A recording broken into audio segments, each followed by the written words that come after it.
আজকে তোমাদের সাথে শেয়ার করব চাল কুমড়ো ঘন্টর রেসিপি। তো চলো দেরি না করে শুরু করে দিই রান্না করা।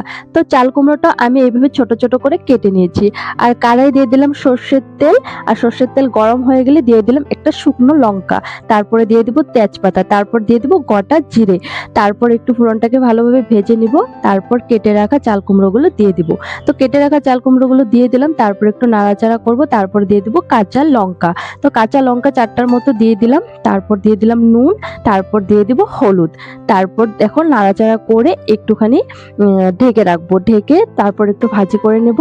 ভাজি করে তারপর কিন্তু একটু মশলা দিয়ে দেবো। মশলা দেবো জিরে বাটা, আর হচ্ছে আদা বাটা, আর একটুখানি গরম মশলা। বাস হয়ে গেল আমার রান্না করা কমপ্লিট।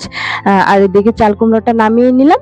আর আজকে আমার এই চাল কুমড়ো ঘন্ট রেসিপিটা তোমাদের কেমন লাগলো অবশ্যই জানিও, আর ভালো লাগলে একটা লাইক করে দিও। তো সবাই ভালো থেকো, সুস্থ থেকো, আবার দেখা হচ্ছে নতুন একটা ভিডিওর সাথে।